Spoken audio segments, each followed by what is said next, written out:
De Mickey Mouse à Winnie l'ourson, voici 10 dessins animés populaires interdits dans le monde. N'hésitez pas à liker la vidéo si elle vous plaît et si vous êtes nouveau sur la chaîne, n'oubliez pas de vous abonner et d'activer la notification pour ne rater aucune de nos prochaines vidéos. On commence.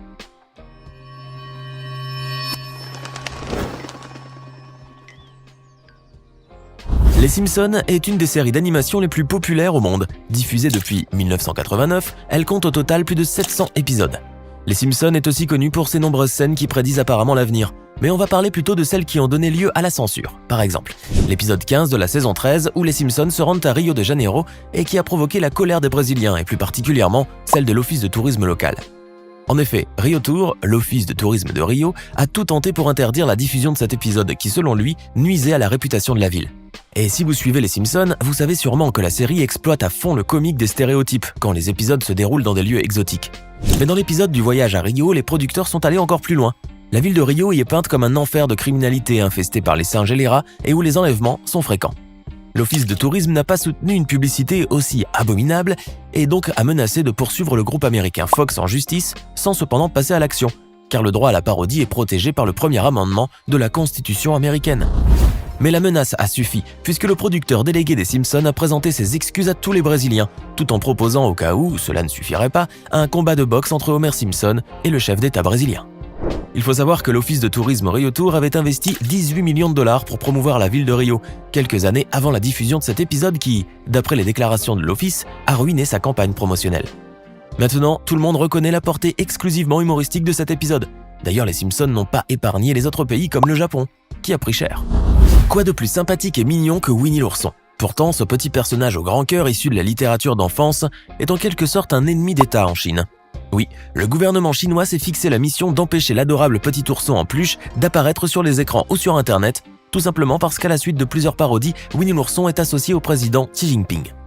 Ce parallèle parodique est né après la rencontre de Xi Jinping et Barack Obama, les deux dirigeants ayant été comparés à Winnie et son ami Tigrou. L'image avait fait fureur à cette époque et a inspiré de nombreux internautes chinois qui n'ont pas hésité à renchérir au grand désarroi du gouvernement. Mais cette vague de parodies a été jugulée par la censure. Sur Weibo, l'équivalent de Twitter en Chine, la recherche sur Winnie l'ourson donne en guise de résultat un contenu illégal et en 2015, une image montrant Xi Jinping en parade militaire et Winnie l'ourson en voiturette a été l'image la plus censurée de l'année. Mais cette guerre livrée par le régime au petit ourson est vouée à l'échec car plus la répression est acharnée, plus la plaisanterie est drôle. De son côté, le gouvernement poursuit inlassablement sa censure. Récemment par ailleurs, les responsables ont exigé la fermeture du compte TikTok du chanteur Liu Keqing, accusé de violation de l'image parce qu'il ressemble lui aussi au président.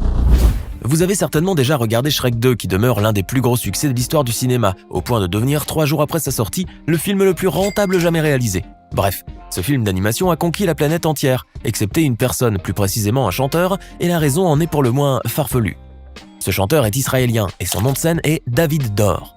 Il a pour particularité d'être un contre-ténor, autrement dit, il possède la tessiture vocale masculine la plus aiguë. Lors de la sortie du film d'animation Shrek 2 en Israël, il a tout fait pour l'interdire. Une scène dans le film doublé en hébreu l'avait offusqué. Cette scène montrait un personnage qui menaçait d'en émasculer un autre à travers une réplique qui peut se traduire par « faisons un David Dor sur lui ». C'est tout bête, mais notre chanteur en fut mortellement vexé, au point de porter l'affaire aux tribunaux. Il jugeait que cette scène, qu'il identifiait à un eunuque, le ridiculiserait à tout jamais. Et la justice lui a donné raison.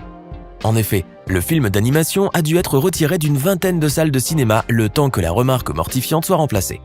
Ce procès a tourné à l'avantage du chanteur, certes, mais ce scandale a contribué à rendre la plaisanterie autrement piquante. Durant le procès, les distributeurs se sont défendus en faisant entendre que le chanteur avait un jour plaisanté en public sur sa voix aiguë et que par conséquent, il n'y avait pas vraiment d'offense. Bref, ce fut vraiment une malheureuse publicité pour David Dor.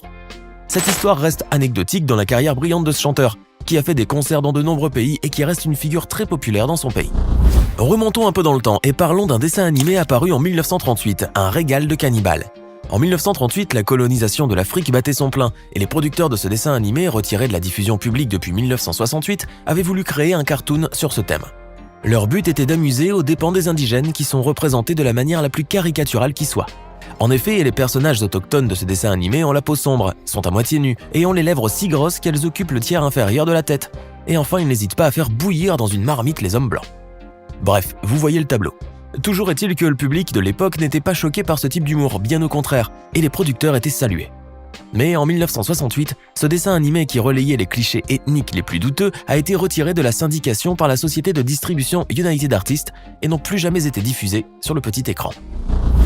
En Indonésie, on ne rigole pas avec les scènes violentes, même dans les dessins animés. Bob l'éponge en a fait les frais.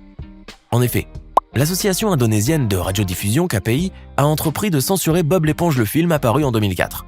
Après la diffusion, la KPI a adressé plusieurs avertissements à la chaîne télévisée GTV, estimant que certaines scènes, par exemple la bagarre des lapins, banalisent la violence et pourraient pousser les enfants à adopter des comportements agressifs.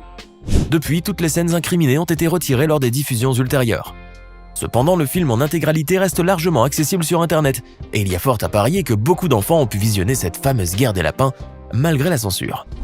En avant est un film d'animation produit par Pixar et qui met en scène un personnage principal féminin. Les créateurs avaient décidé que ce serait une licorne cyclope. Voulant marquer un coup historique dans la firme Mickey en mettant en scène un personnage expressément homosexuel, ils avaient décidé que la licorne serait lesbienne. Pas de façon ostensible, certes, mais de façon à ce que ce ne soit pas équivoque. En effet, l'officier Spectre, la licorne, prononce cette réplique. « Ce n'est pas facile d'être jeune parent, la fille de ma petite amie me fait m'arracher les cheveux.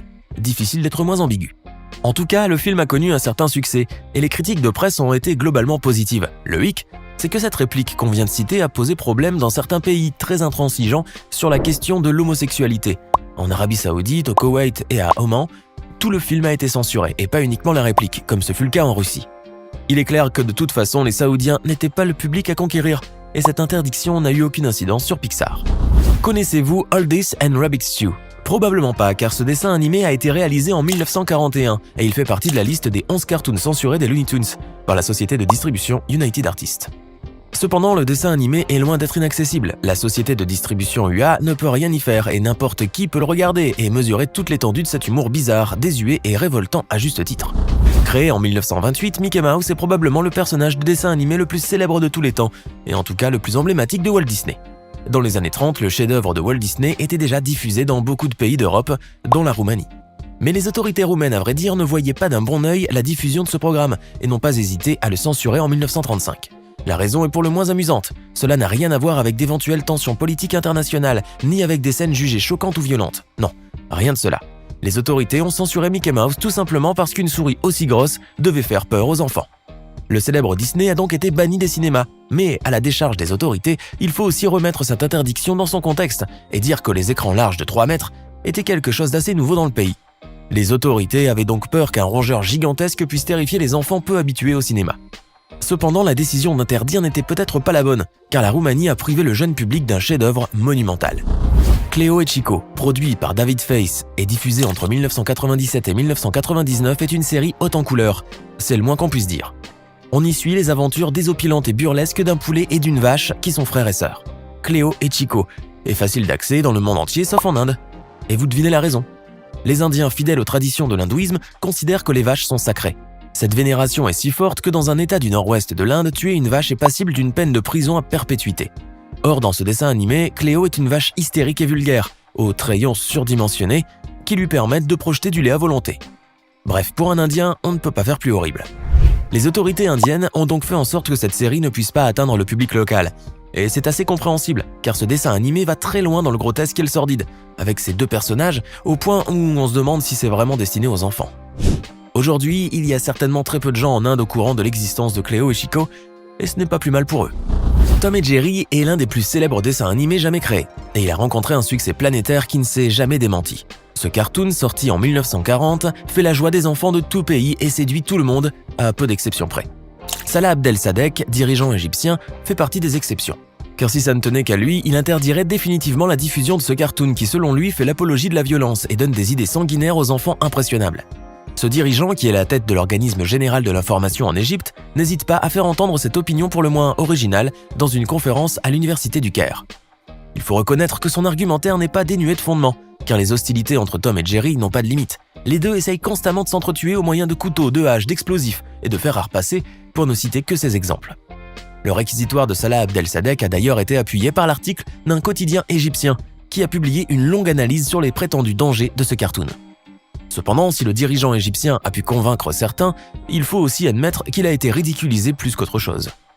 Un membre du gouvernement qui met sur le dos de Tom et Jerry les problèmes de délinquance et les dérives extrémistes des jeunes radicalisés, c'est assez osé. En tout cas, il n'y a pas d'autre choix que d'apprendre à tolérer ce dessin animé qui, malgré ses nombreuses scènes violentes, a bercé l'enfance de millions d'enfants. Voilà, c'est la fin de cette vidéo. Merci de nous avoir suivis. N'hésitez pas à nous dire en commentaire laquelle de ces censures vous a le plus amusé et laquelle vous a le plus choqué.